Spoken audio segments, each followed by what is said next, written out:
Hi, my name is Sherilyn Dorsey, and I am creator and founder of You're More Than Their Mother, and I teach moms and women to reclaim, realign, and rebalance their lives and to go after their dreams. Hey there, bestie. I see you chimed in. Thank you so much for doing that.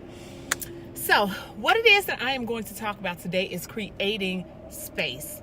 And I have to give you a story about what happened with me first, and then I'll drill home the point. And I got to do this in 11 minutes. I got to get going. Okay, so yesterday, my daughter came to me about sharing with me about something that happened in a book that she liked, or something about her class, something about her course curriculum, and something she liked to that effect. Well, she brought up this one point in particular, and it resonated with me. So from that point she brought up, I began to tell her my experience about that, and then it kind of spawned into about a 5-minute story. If you have not figured it out by now, and have been following me for a while, then you know I love to talk. Listen, it's what I do, period. That's all I can say about that. So it doesn't change just because I'm with my children, right? So I'm giving them this story, and I believe in sharing my background with my children, certainly to the degree that they are mature enough to handle, so that they can understand, number one, that they're not alone. Number two, that what they are doing is not so much wrong, but it is to be considered in a different way in congruence with their goals. So if you're telling me you want a certain thing from out of your life, in your personal life, say just your freedoms at home, right? Being able to use your phone when you want, or watch television, or any type of electronics, or go with your friends, then there's a certain level of behavior that I expect out of you. Simple things like doing your chores, telling the truth, keeping your grades up in school. All of that dictates the answer I'll give you when you ask me, hey, Mom, can I get my phone, after hours? Can I watch TV, and I know it's late, or a school night? Can I go out with my friends? Whatever that looks like, right? So, okay. So my daughter tells me this story. Then she goes on. Then I pick up the story, begin telling her about my past and connecting what she was talking about with who I was as a child and bringing it up to the moment, all that kind of stuff. Then I walked off and I went to the restroom, and then we went to pick up my other daughter and blah, blah, blah, right? So after we pick up my other daughter, so this is about an hour after she tells me this, brings this conversation to me. After we pick up my daughter, we're pulling in my garage, and she says to me, Ma, I wanted to talk to you. I said, yeah, babe, what's up? She says, well, Mom, I wanted to talk to you because you do this often. She was like, first, I want to tell you that I enjoy your stories. I love learning about you when you were younger and the things that you did. So first of all, I began to crack up internally. Number one, because that's how I lead a conversation. I believe in leading off with something of compliment to a person. I believe it opens them up. Of course, it needs to be sincere, but I believe it opens them up, makes them more receptive to what it is that you have to say, all of this stuff. So bottom line, she's using my own tactics on me, right? So I recognize them right away, but I'm cool with it because I feel like I'm nimble. I can take criticism. So cool. She says that. She was like, but Mom, I really feel like, she says, I know you love to talk, and I love that about you because your stories are valuable. Oh my goodness. She says your stories are valuable. She said, but when I'm telling you a story, you always take it over. She said, and then I don't mind that. She said, but then you walk away like it's done. So I said, you mean I walk away like mic drop? She said, yeah. She said, then I can't finish the point I came to you with, but your stories are really good, and I'm asking you, is there a way that you can change that? I was like, you tried it. I was cracking up, you all. And at first, I think like most human beings, I'm looking for a way to kind of be right by saying, well, look, I'm just trying to tell you, but my intention all the time is to listen to understand, not listen to speak, right? So, okay, wait, Bestie, you said the hat is everything. Okay, I'm listening. Thank you very much. I appreciate that. And you said, listen, Mom, right. So my intention is to listen to understand, not listen to speak, right? So when I heard her, I first told her, I said, first of all, thank you for telling me that, because I wasn't aware that I was doing that.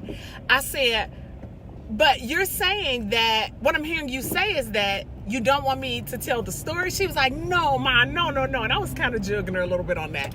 She said, no, I'm telling you, it's okay to tell the stories, but after you finish, the conversation is not over.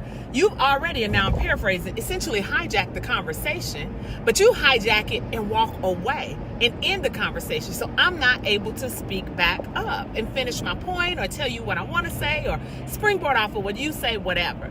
And I was just so, after I kind of got over the initial, like, Dad, you told me, and then I kind of got over the laughter or whatever, I wanted to really internalize what she said because I want to be better.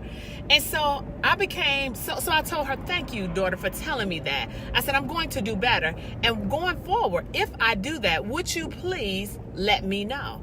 And she said, yeah, Ma, yeah. So then after that was done, she said, Ma, thank you for always listening to me. She said, because I want to tell you this stuff because I love our relationship.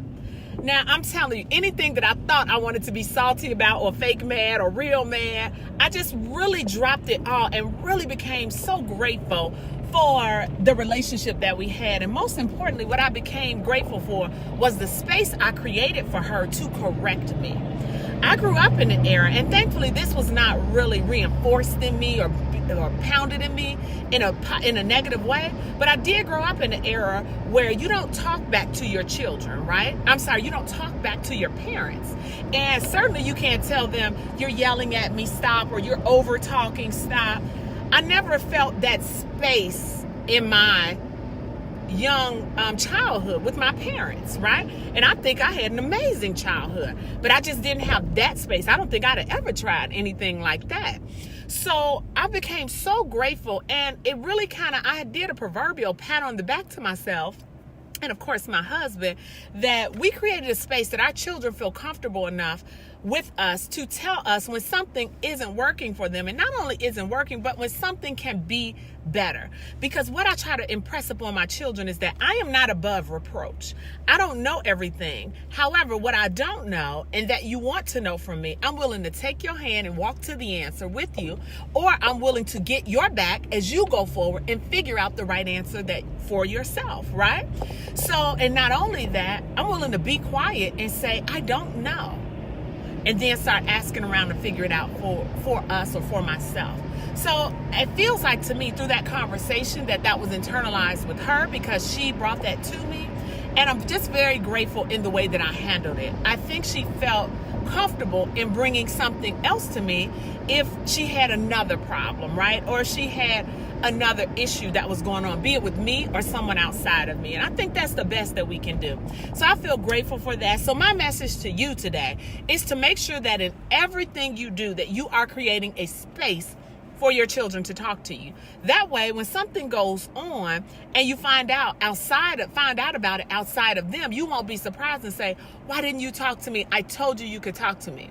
Creating a space is more than saying, I'm creating a space for you or you can talk to me. It's really in the actions it is that we do, how we talk to them daily, the ability to say, I apologize to you, the ability to say, I hear what you're saying, we're still not doing it, but I appreciate your opinion or input, whatever it is, just kind of in essence, not shutting them down every time.